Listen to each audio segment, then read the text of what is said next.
Hey everyone, welcome back to Dutchman's. In today's bonus video, I'm going to be showing you how I repot my Venus flytrap.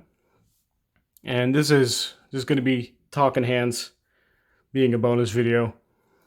So most people regard a Venus flytrap as a houseplant, but it's actually better suited to be outdoors um, for a couple reasons. One of the reasons is they need a lot of sunlight, which most people can't really provide indoors. But the second reason is that they also need a cold dormancy.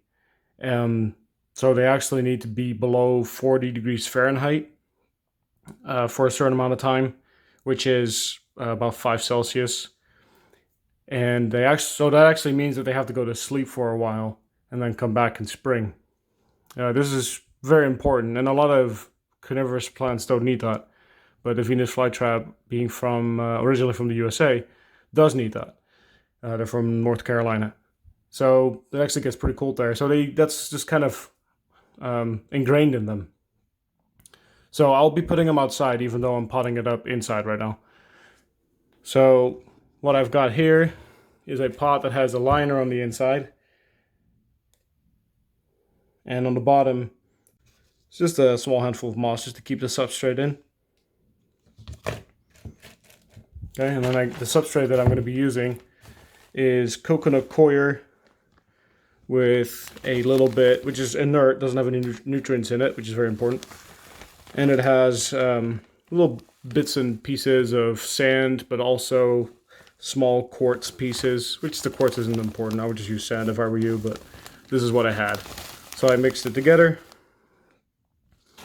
about a quarter to the 75% coconut coir. There's a little strand of sphagnum in there. It's not a big deal. It was just in there. It's not a problem. As long as the substrate you're using doesn't have any nutrients, no whatsoever in it, no minerals, no nothing. Which that actually leads me to the next point, is that you have to water them using distilled water rather than, say, something like this, purified water. Because if you see here, this has minerals added to taste. Well, those minerals are going to be a problem for your Venus flytrap. So you want to use distilled water. This is just a little wintertime decorative pot I had. You could just use a little saucer underneath it as well. You just want something that you can have some excess water in, especially during the summertime. In the wintertime, you want to let them dry out a little bit. But you never want the soil itself to go dry. So I'm going to put a little bit of soil in here.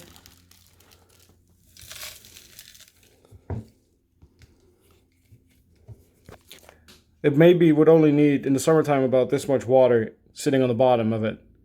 But during the wintertime, without letting the whole container dry out, you want to just let that excess water dry up and then re-water it. So that's how I'm going to be treating it. This is my second attempt at growing one, so I'm certainly not the court authority in growing these guys. But I really want them to succeed, so I'm going to try again. Another reason why I'm using coconut coir and the sand pebbly mixture rather than, say, using sphagnum moss is because I actually would hope to get some moss growing on the top of the soil at some point. I think that would look cool. It would add another cool contrast. You see it a lot in the carnivorous plants that's growing on the top of them, and I like that look, so I would like that to happen to this guy as well. Let's see if I can get this out carefully. Oh, it's in an itty bitty pot. Ooh, careful. Yeah, that's a little guy. But I love this one because it's red. The straps are red. Just thought it was super cool. When I just set one off, that's something that you don't want to do. My bad. Sorry, Venus flytrap. I need a little bit more soil on the bottom. Let's actually test it. Yeah. Yeah, I'm going to do a little bit more. It's about halfway, I would say. Just about halfway.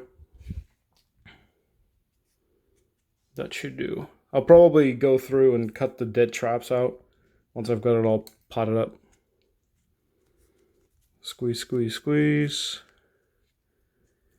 Try to lift it up gently. Yeah, the substrate that they used is straight peat, it looks like. Which I've actually been doing some research about it, and apparently that's not the best thing to be using. Just make sure it's dry, so I'll have to water it very thoroughly.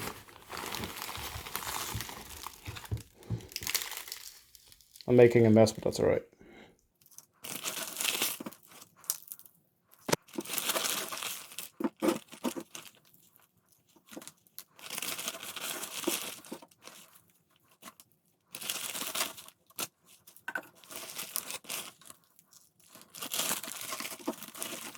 I'm suspecting that the soil will settle a little bit, so that's another reason I'm planting it slightly higher than maybe I'd want it to be in the end. Sure, it's all pretty even.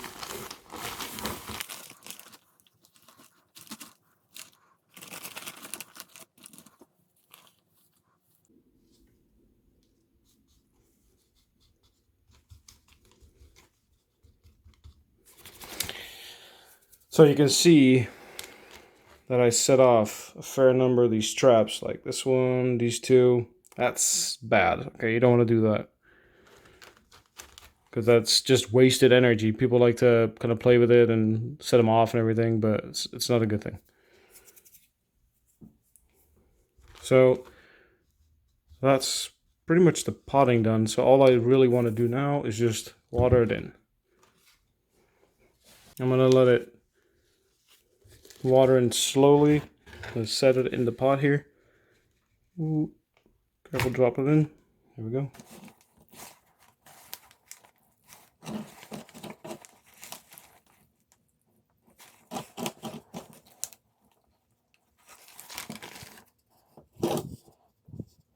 This is going to take a minute to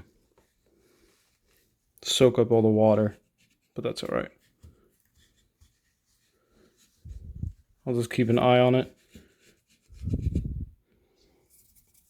Make sure that it's soaked all the way through. Kind of let it settle.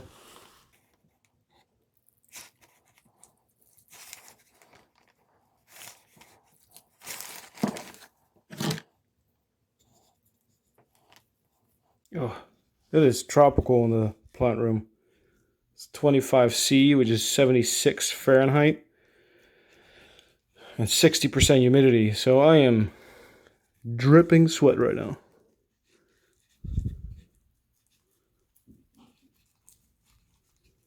Okay, so this is pretty moist. Alright, so that's the Venus flytrap potted up. Now to just put it outside. Alright guys, so a couple things. Off camera, I threw away that the other pot, and then I just put it in one of these plastic trays. Makes so much more sense. You want to be able to see the water level, which has to be about 2.5 centimeters, which is just about an inch or so. It might be a little bit more than that right now, but the water, I want to make sure that the water soaks up into the soil nicely. So secondly, I cleaned off the pot as well, because the pot it was in, it just made a mess of everything. And thirdly, right now it's getting indirect light. It's in a south-facing spot, but it's not getting direct light. Like, this pillar is going to prevent the water hitting it the sun hitting it directly. So I'm just letting it acclimate for a while. It's not going to get any direct sun here. It can just get used to the outside and be protected. It's on our covered patio, so it's not going to get rained on or anything. It's just going to let it kind of ease into its, you know, probably permanent home for at least a while. So yeah, I hope you enjoyed. Consider subscribing to the channel if you haven't already, and we'll see you in the next one. Tot de volgende keer.